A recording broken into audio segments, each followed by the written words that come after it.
আসসালামু আলাইকুম বাচ্চারা। আজকে আমাদের আলোচনার টপিক হচ্ছে এইচএসসি উচ্চতর গণিত প্রথম পত্রের চ্যাপ্টার 3 সম্পর্কে। চ্যাপ্টার 3 হচ্ছে আমাদের সরলরেখা সম্পর্কে আলোচনা, এবং সরলরেখা অধ্যায়টি তোমাদের জন্য খুবই গুরুত্বপূর্ণ, কারণ প্রতি বছর এই অধ্যায় থেকে সৃজনশীল প্রশ্ন এবং এমসিকিউ প্রশ্ন আসেই।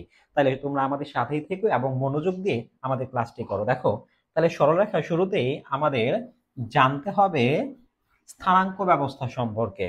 স্থানাঙ্ক ব্যবস্থা হচ্ছে প্রধানত দুই ধরনের। তাহলে স্থানাঙ্ক ব্যবস্থা কয় ধরনের? স্থানাঙ্ক ব্যবস্থা হচ্ছে দুই ধরনের। আমরা এসএসসি পর্যন্ত স্থানাঙ্ক ব্যবস্থা স্থানাঙ্ক ব্যবস্থা একটা জেনেছিলাম, সেটা ছিল হচ্ছে তোমার কার্তেশীয় স্থানাঙ্ক ব্যবস্থা বা কার্তেশীয় স্থানাঙ্ক, এবং আরেকটা হচ্ছে তোমার পোলার স্থানাঙ্ক। পোলার স্থানাঙ্ক। তাহলে আমরা দেখব কার্তেশীয় স্থানাঙ্ক এবং হচ্ছে পোলার স্থানাঙ্ক জিনিসটা কি। কার্তেশীয় স্থানাঙ্ক হচ্ছে আমরা এসএসসি লেভেল পর্যন্ত যে গ্রাফ পেপার করেছিলাম, ছক কাগজে বিভিন্ন ধরনের সরলরেখা বক্ররেখা পেয়েছিলাম, তখন আমাদের এইটা ছিল হচ্ছে তোমার এক্স অক্ষ, এইটা ছিল হচ্ছে তোমার ওয়াই অক্ষ। এইটাকে আমরা কি বলবো তখন? এক্স অক্ষ। এবং এইটাকে তখন বলা হবে ওয়াই অক্ষ। এবং এইটার নাম হচ্ছে তোমার প্রথম চতুর্ভাগ বা ফার্স্ট কোয়াড্রেন্ট, এটা হচ্ছে দ্বিতীয় চতুর্ভাগ বা সেকেন্ড কোয়াড্রেন্ট, এটা তৃতীয় চতুর্ভাগ বা থার্ড কোয়াড্রেন্ট, চতুর্থ চতুর্ভাগ বা হচ্ছে তোমার ফোর্থ কোয়াড্রেন্ট। তাহলে ফার্স্ট কোয়াড্রেন্টে আমাদের সবগুলো বিন্দু এর মান প্লাস প্লাস ছিল। থার্ড কোয়াড্রেন্টে আমাদের বিন্দুর মান ছিল মাইনাস মাইনাস। দেখো, ফার্স্ট কোয়াড্রেন্টে হচ্ছে প্লাস প্লাস, থার্ড কোয়াড্রেন্টে হচ্ছে মাইনাস মাইনাস, সেকেন্ড কোয়াড্রেন্টে হচ্ছে মাইনাস প্লাস, ফোর্থ কোয়াড্রেন্টে হচ্ছে তার উল্টো প্লাস এবং হচ্ছে মাইনাস। কার্তেশীয় স্থানাঙ্ক ব্যবস্থায় একটা বিন্দুকে, যে কোনো একটা বিন্দুকে প্রকাশ করার জন্য দুইটা মানের প্রয়োজন হবে। একটা হচ্ছে মাঝখানে কমা থাকবে এবং দুই পাশে দুইটা মান হবে। প্রথম মানটা হচ্ছে তোমার এক্স এর মান, এইটাকে আমরা বুঝ বলি। প্রথম মানটাকে বলা হয় বুঝের মান, বা প্রথম মানটা হচ্ছে তোমার এক্স এর মান, বা এটাকে বুঝ বলা হয়, এবং দ্বিতীয় মানটাকে কি বলা হয়? কোটি বলা হয়। তাহলে প্রথম মানটা হচ্ছে এক্স এর মান বা বুঝ, দ্বিতীয় মানটা হচ্ছে ওয়াই এর মান বা কোটি। এখন যেমন দেখো, এখানে মান যদি দেওয়া থাকে একটা বিন্দু, যেমন তোমার এখানে দেওয়া আছে 5, তার মানে প্রথমটা হচ্ছে তোমার এক্স এর মান বা বুঝ, দ্বিতীয় মানটা হচ্ছে ওয়াই এর মান বা কোটি। এখন আমাদের এটা হচ্ছে এক্স অক্ষ, এক্স অক্ষের ডান দিকে যে, আর এটা হচ্ছে মূল বিন্দু, তাহলে মূল বিন্দুকে 0 0 বলি আমরা। এই মূল বিন্দুর ডান দিকে যে অংশটা আছে এটা এক্স অক্ষের ধনাত্মক অংশ, এবং বাম দিকে যে অংশটা আছে এটাকে আমরা এক্স প্রাইম দ্বারা প্রকাশ করি, এটা হচ্ছে ঋণাত্মক অংশ। এক্স এর মান যদি প্লাস হয় তাহলে মূল বিন্দুর ডান দিকে হবে, এক্স এর মান যদি মাইনাস হয় তাহলে মূল বিন্দুর বাম দিকে চলে আসবে। এবং ওয়াই এর মানটা হবে মূল বিন্দুর উপরের দিকে প্লাস বা ধনাত্মক, মূল বিন্দুর নিচের দিকে হবে ওয়াই প্রাইম, এদিকে হবে তোমার ঋণাত্মক মানগুলো। ওয়াই এর মান যদি প্লাস হয় উপরের দিকে, ওয়াই এর মান যদি মাইনাস হয় তাহলে আমরা নিব বিন্দুটা নিচের দিকে। এখন দেখো, আমরা একটা বিন্দু নিয়ে যদি এই স্থানাঙ্ক ব্যবস্থায় বা কার্তেশীয় স্থানাঙ্কে বসাই তাহলে কি হবে দেখো। যেমন দেখো, একটা যদি বিন্দু হয়, এ বিন্দু যদি হয় তোমার এক্স ওয়াই, এই বিন্দুটা যদি আমরা এখানে বসাই, এ বিন্দুটা যদি এখানে বসাই এ এক্স ওয়াই, তাহলে আমরা বুঝতে পারছি যে এটা হচ্ছে তোমার এক্স অক্ষ, এটা হচ্ছে ওয়াই অক্ষ, এটা হচ্ছে এক্স প্রাইম, এটা হচ্ছে তোমার ওয়াই প্রাইম। এখন দেখো, প্রথম মানটা হচ্ছে এক্স, তার মানে বোঝাচ্ছে এই বিন্দুটা মূল বিন্দু থেকে, মূল বিন্দু 0 0 থেকে এক্স অক্ষের দিকে বা এক্স এর দিকে কত একক, এক্স এর দিকে যাবে হচ্ছে তোমার এক্স একক পরিমাণ, এবং ওয়াই অক্ষের দিকে বা উপরের দিকে যাবে হচ্ছে ওয়াই পরিমাণ। তাহলে এইটুকু হচ্ছে তোমার ওয়াই, এইটুকু হচ্ছে তোমার কত? এক্স। যদি বিন্দুটা কোনো সংখ্যা হয়, বিন্দুটা যদি তোমার 2 3 হয়, তাহলে বোঝা যাচ্ছে এই বিন্দুটা 2 3 মানে কি? এক্স এর মান 2, প্রথমটা এক্স এর মান 2, পরেরটা হচ্ছে ওয়াই এর মান 3। তার মানে এক্স অক্ষের দিকে কয় গড় যাবে? 2 গড়, 1 গড় 2 গড়, এবং ওয়াই অক্ষের দিকে বা উপরের দিকে কয় গড় যাবে? 3 গড়, 1 গড় 2 গড় 3 গড়। তাহলে এইখানে যে আমরা বিন্দুটা পাবো সেই বিন্দু হচ্ছে তোমার কত? 2 3। তাহলে এক্স অক্ষের দিকে হচ্ছে 2 গড় এবং 2 একক বা 2 গড়, ওয়াই অক্ষের দিকে হচ্ছে 3 একক বা 3 ঘর। তাহলে আমরা যে বিন্দুটা পাবো সেই বিন্দুই হচ্ছে এখানে থাকা যে বিন্দু, আমরা এটাকে এ দ্বারা প্রকাশ করলে আমরা বলতে পারবো এটা হচ্ছে তোমার এ বিন্দু। তাহলে কোনো একটা বিন্দুকে প্রকাশ করা হয় দুইটা মানের মাধ্যমে। প্রথম মানটা হচ্ছে তোমার এক্স এর মান বা ভুজের মান, পরের মানটা হচ্ছে কোটির মান বা হচ্ছে ওয়াই এর মান। এখন এখন এটা প্রকাশ করা হয় তোমার এক্স ওয়াই সমতল বলা হয়, বা গ্রাফ পেপারে এক্স ওয়াই সমতল বলা হয় এটাকে, বা এটাকে বলা হয় কার্তেশীয় সমতল বলা হয়। তখন এটাকে এক্স ওয়াই সমতল বলা হয় বা এটাকে কার্তেশীয় সমতল বলা হয়। এখন এই কার্তেশীয় সমতল থেকে আমাদের পোলার সমতলটা কি সেটা আমরা একটু দেখি, তারপরে আমরা দেখবো এই দুটার মধ্যে সম্পর্কটা কি। যেমন দেখো এখানে যদি একটা বিন্দু থাকে, ধরো একটা বিন্দু হচ্ছে তোমার এ, এরপরে হচ্ছে এক্স ওয়াই, তাহলে আমরা বলতে পারবো এখানে যদি একটা লম্ব টানি তাহলে এই লম্বের মানটা হচ্ছে তোমার কার মান, লম্বের মানটা হচ্ছে ওয়াই এর মান, এবং এদিকে যতটুকু গিয়েছে এক্স অক্ষের দিকে এটা হচ্ছে তোমার এক্স এর মান। এখন এই বিন্দুটাকে যদি আমরা সরাসরি প্রকাশ করতে চাই, দেখো এই বিন্দুটা পাওয়ার জন্য আমরা প্রথমে ডান দিকে গিয়েছি, তারপরে আমরা উপরের দিকে গিয়েছি, তারপরে আমরা বিন্দুটা পেয়েছি। যদি আমরা সরাসরি এই বিন্দু মূল বিন্দু থেকে হিসাব করতে চাই, এটা হচ্ছে মূল বিন্দু 0 0, এই মূল বিন্দু থেকে এই বিন্দুটা, তার মানে কি ও থেকে এর দূরত্ব, তাহলে এটা সরাসরি নিতে হবে আমাদের।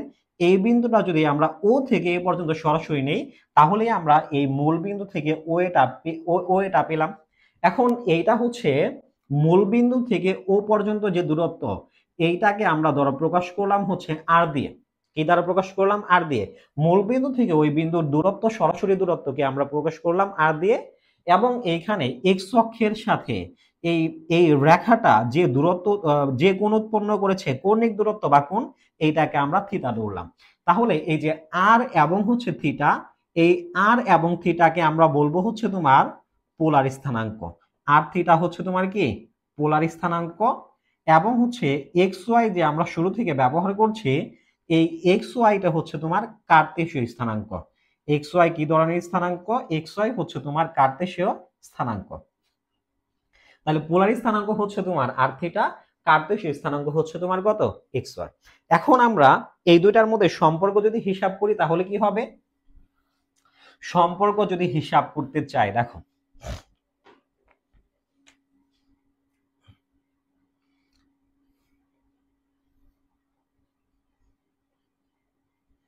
এটা হচ্ছে মূল বিন্দু, এখানে একটা বিন্দু রাখলাম আমরা হচ্ছে এ এক্স ওয়াই। এখন এখান থেকে এই পর্যন্ত যে দূরত্ব ছিল লম্ব দূরত্ব, এটার নাম হচ্ছে ওয়াই। এইটা হচ্ছে তোমার একটা বিন্দু, একটা বিন্দু, এইটা হচ্ছে তোমার এক্স, এবং এইটা হচ্ছে তোমার কত? আর, এবং এইটা হচ্ছে তোমার কত? থিটা। আমরা যদি এইটার একটা নাম দেই, এটা হচ্ছে এ বিন্দু ছিল, এটা এ থাকলো, এবং এইটার নাম দিলাম আমরা বি, এটার নাম যদি আমরা ও। দেখো তো এখানে একটা সমকোণী ত্রিভুজ হয়ে গেছে না? তাহলে সমকোণী ত্রিভুজটা কি? ত্রিভুজ এ ও বি কি ধরনের ত্রিভুজ? সমকোণী ত্রিভুজ। এই সমকোণী ত্রিভুজের ক্ষেত্রে আমরা যদি ভূমি এবং হচ্ছে অতিভুজের মধ্যে একটা সূত্র বসাই, ভূমি এবং অতিভুজের মধ্যে সম্পর্কে ত্রিকোণমিতিক অনুপাত কোনটা নিতে হবে? cos theta. cos থিটা সমান সূত্র হচ্ছে কবরে ভূত আছে। cos থিটা সমান সূত্র কি? কবরে ভূত আছে। ভূত মানে হচ্ছে তোমার ভূমি x, এবং আছে মানে হচ্ছে অতিভুজ মানে কি আর। এখন আমরা যদি আর আর গুণ করি তাহলে আমরা পাবো x সমান, আমরা পাবো হচ্ছে আর cos থিটা। x সমান আমরা কি পাচ্ছি? আর cos থিটা। আবার যদি এই জিনিসটার মধ্যে আমরা লম্ব এবং অতিভুজের মধ্যে হিসাব করি, আবার লম্ব এবং অতিভুজের মধ্যে সম্পর্ক কোন কোন অনুপাতের, ত্রিকোণমিতিক অনুপাত কোনটার হবে সম্পর্ক? তখন তখন হবে হচ্ছে সাইন থিটা। তাহলে সাইন থিটা সমান সূত্র হচ্ছে, সাইন থিটা সমান সূত্র হচ্ছে সাগরে লবণ আছে, তাহলে লম্ব বাই অতিভুজ। সাগরে লবণ মানে হচ্ছে লম্ব ওয়াই, এবং আছে মানে হচ্ছে অতিভুজ মানে হচ্ছে তোমার আর। এখন যদি আমরা আর আর গুণ করি আমরা পাবো ওয়াই সমান হচ্ছে আর কস, আর উপরেরটা ছিল আর কস থিটা, এটা হবে আর সাইন থিটা। দেখো তাহলে আমরা এক্স সমান পাচ্ছি হচ্ছে আর কস থিটা, ওয়াই সমান পাচ্ছি হচ্ছে আর সাইন থিটা।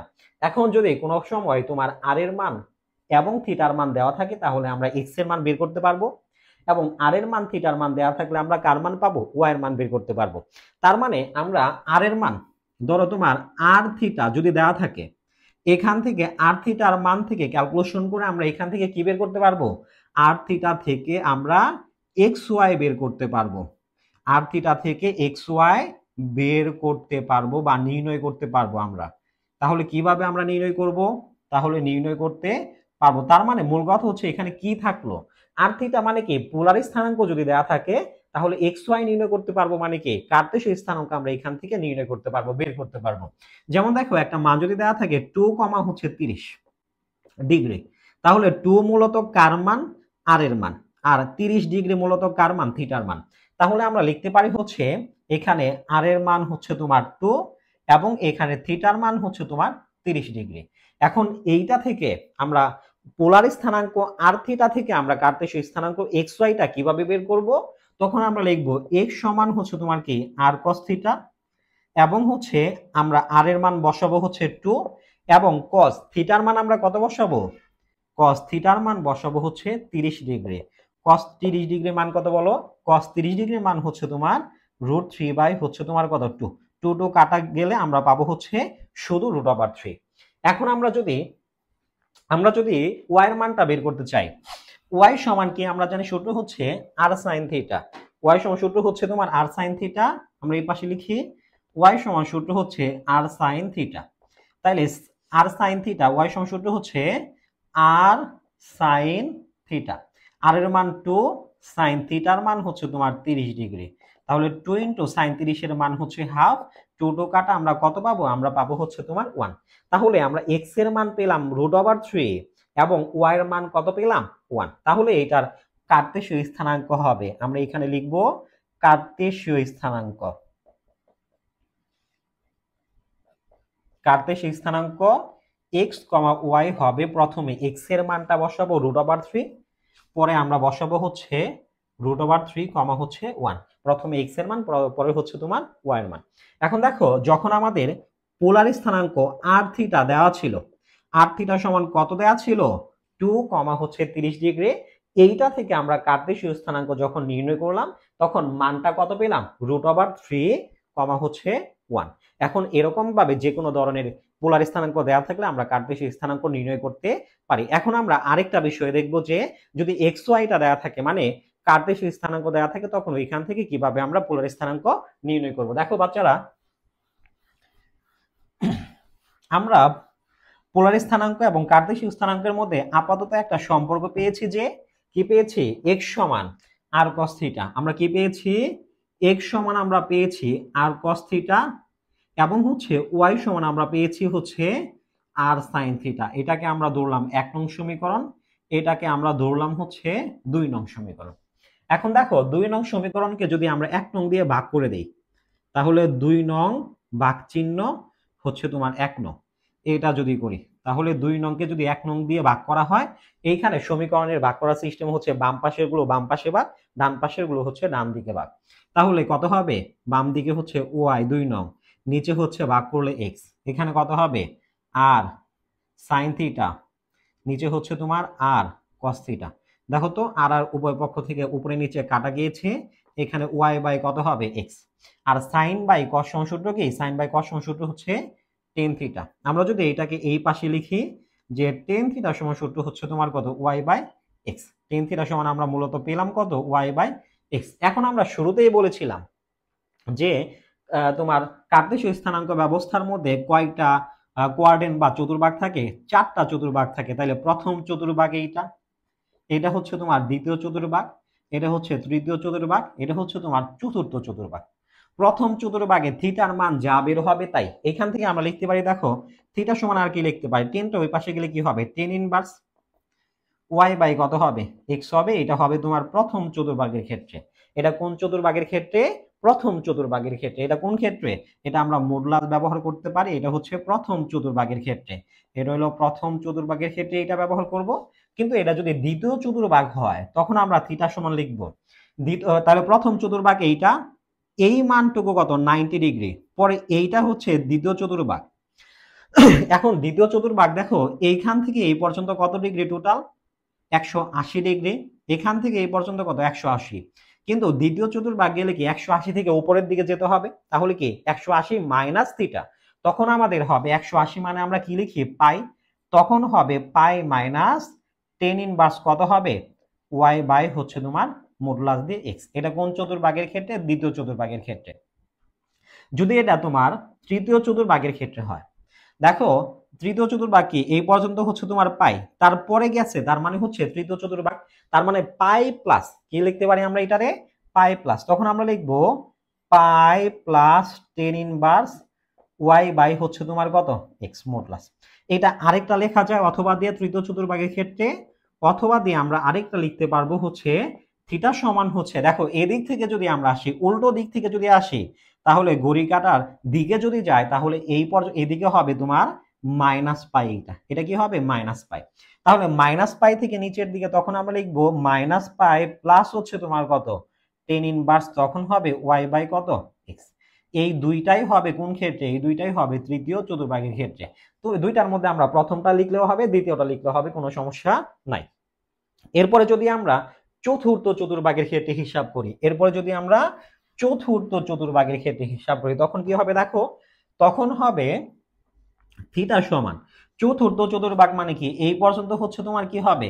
এই পর্যন্ত সোজা আসলে ঘড়ি কাটার বিপরীত দিকে আসলে 2 পাই মাইনাস থিটা হবে তখন।